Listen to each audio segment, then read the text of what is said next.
तो कहानी की शुरुआत में हमें सिस्टर पैक्सटन और सिस्टर ब्रेन्स को दिखाया जाता है जो एक चर्च के लिए काम करती हैं।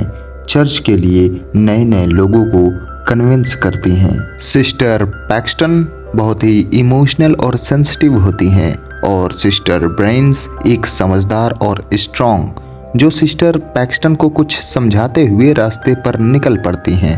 पर उसी बीच बारिश हो जाती है और वो भीग जाती हैं, पर वो अपनी मंजिल तक पहुंच जाती हैं। दरअसल उनको मिस्टर रीड के घर जाना होता है अपने धर्म क्रिश्चियनिटी के बारे में बताने के लिए और उन्हें अपनाने के लिए कन्विंस करने के लिए उनके घर चली जाती हैं दोनों। मिस्टर रीड उनको अपने घर में बुलाता है। तभी सिस्टर ब्रेन्स कहती है, हमारे चर्च के रूल्स के अकॉर्डिंग जब तक घर में कोई लेडीज़ ना हो तो हमें घर के अंदर नहीं जाना चाहिए।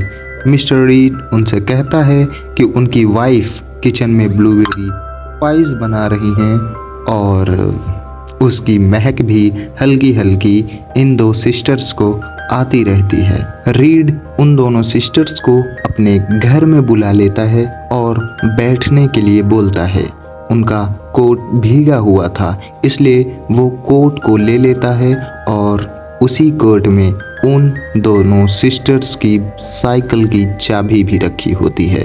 दोनों सिस्टर वहाँ पर बैठ जाती हैं और मिस्टर रीड भी वहाँ पर बैठ जाता है, उनसे बातें करता है, जहाँ हमें पता चलता है कि वो दोनों सिस्टर चर्च में ही पली बढ़ी हैं। मिस्टर रीड उनसे पूछता है कि क्या आप गॉड पे बिलीव करती हो, तो दोनों ने हाँ में आंसर दिया।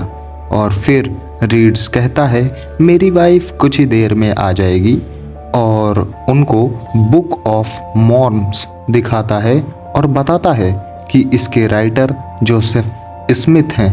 पूछता है कि क्या तुम इनकी बातों और किताबों पर बिलीव करती हो, तो वो दोनों कहती हैं हाँ हम इस पर बिलीव करते हैं क्योंकि ये गॉड के बारे में बताते हैं। फिर मिस्टर रीड उनसे मुस्कुराते हुए पूछ लेता है कि क्या तुम मरने के बाद दूसरी लाइफ पे ट्रस्ट करती हो, तो वो लोग यहाँ भी हाँ में आंसर देते हैं।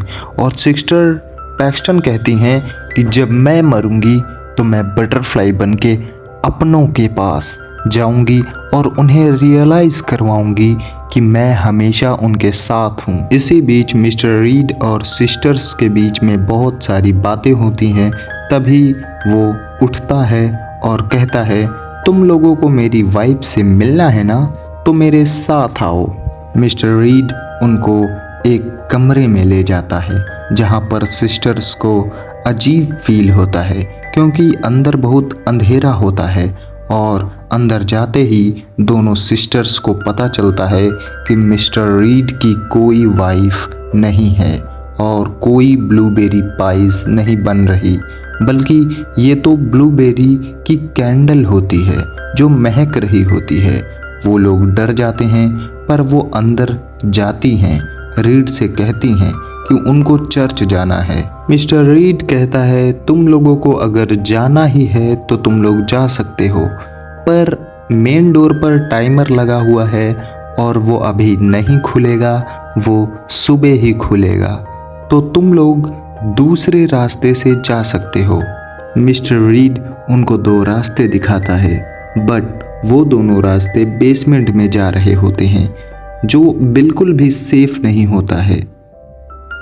वो लोग जान जाती हैं कि वो फंस चुकी हैं और वो बैठ जाती हैं। फिर मिस्टर रीड उन्हें बताते हैं तुम लोगों को अगर जाना ही है तो तुम लोग जा सकते हो, पर मेन डोर पर टाइमर लगा हुआ है जो सुबह ही खुलेगा, तो तुम दूसरे रास्ते से जा सकती हो। तो सिस्टर्स ने देखा बट वो दोनों रास्ते बेसमेंट में जाते हैं जो सेफ नहीं होते हैं। तभी वो लोग जान जाते हैं कि वो लोग फंस चुकी हैं और फिर रीड्स उन्हें बताता है कुछ गेम्स और बुक्स के बारे में जो मोनोपोली और जूडाइज्म क्रिश्चियनिटी की होती हैं। वो तीनों रिलीजन की बुक्स को लाता है और फिर उस पर बहुत सारा लेक्चर देता है, पर सिस्टर पैक्सटन कहती हैं कि आप जो भी कहें, पर मुझे अब भी गॉड पर ट्रस्ट है, क्योंकि उनको पता चल गया था वो लोग फंस चुके हैं। अब उनकी साइकिल की चाबियां मिस्टर रीड के पास होती है। इसी बीच सिस्टर ब्रेन्स एक लेटर ओपनर को उठा लेती हैं मुश्किल वक्त में काम आने के लिए।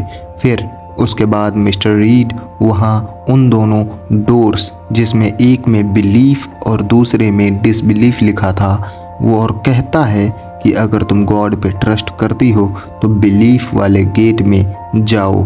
और वो दोनों चली भी जाती हैं। जहाँ बहुत अंधेरा होता है वहाँ पर एक चेन और विंडो होती है जिसमें कई लकड़ियाँ लगी होती हैं।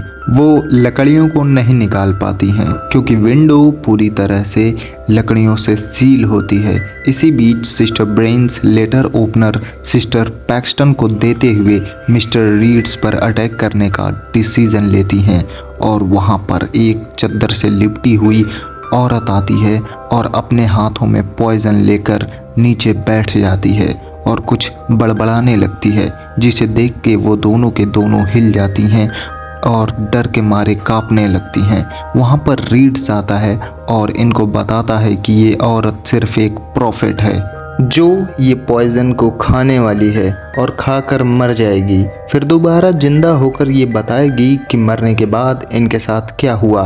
फिर वो दोनों ऊपर की तरफ चली जाती हैं। मिस्टर रीड के घर का मॉडल देखती हैं जिसमें वो दोनों देखती हैं कि वो दोनों मिस्टर रीड के इशारों पर नाच रही होती हैं। वो यहाँ से भागने की भी बहुत कोशिश करती हैं पर भाग नहीं पाती हैं। फिर वो देखती हैं कि एक दरवाजे के नीचे एक माचिस की डिब्बी पड़ी होती है पर वो उसे पा नहीं सकती। फिर वो औरत पाइस खाकर मर जाती है और फिर रीड कहता है कि देखो अभी ये जिंदा होकर सभी को बताएंगी कि ये मरने के बाद इन्होंने क्या देखा। तभी चर्च के एक आदमी को दिखाया जाता है जो दो सिस्टर्स को ढूंढने के लिए यहाँ पर आया होता है। फिर मिस्टर रीड उससे कहता है कि नहीं, वो किसी भी सिस्टर को नहीं जानता और वो यहाँ पर नहीं है। रीड उस आदमी से झूठ बोल देता है और ये दोनों सिस्टर्स कुछ भी नहीं कर पाती हैं और वो देखती हैं। वो औरत उठकर बताती है कि उसने कुछ क्लाउड्स देखे हैं जो जन्नत देखे हैं, पर वो सब रियल नहीं होता है। रीड उसको लेकर चला जाता है।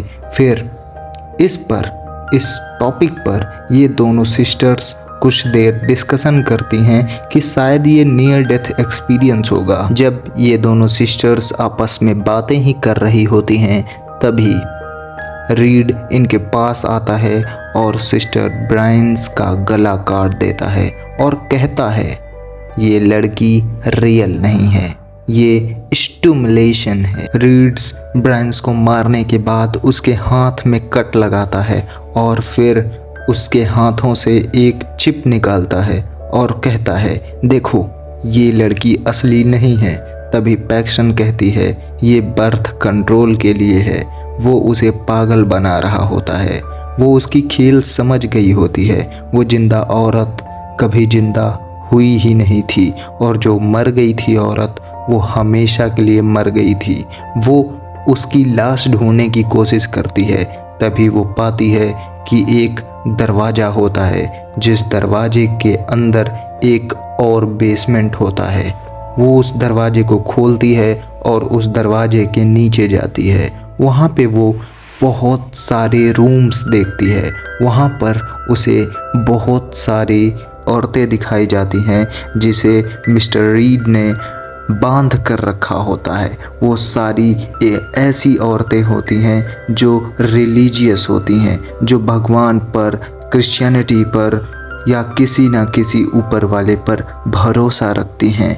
उन्हें वो बांध के रखता है और फिर पैक्सटन कहती है तुम हमें शुरू से ही कंट्रोल कर रहे थे, सब चीज़ों पर तुम्हारा बस था, मतलब हमारा रिलीजन कंट्रोल्ड है तुम्हारे मुताबिक। तुम जिस रिलीजन को मानते हो वो ऐसा लगता है कि तुम्हें कंट्रोल कर रहा है और तुम यही हमें सिखाना चाहते हो, यही हमें साबित करना चाहते हो।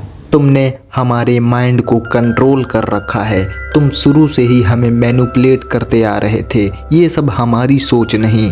इतना कहने के बाद सिस्टर पैक्सटन रीड के गले में उसी लेटर ओपनर से स्टैब कर देती हैं और घर से बाहर निकलने का रास्ता ढूंढती हैं, बट वो ढूंढ नहीं पाती।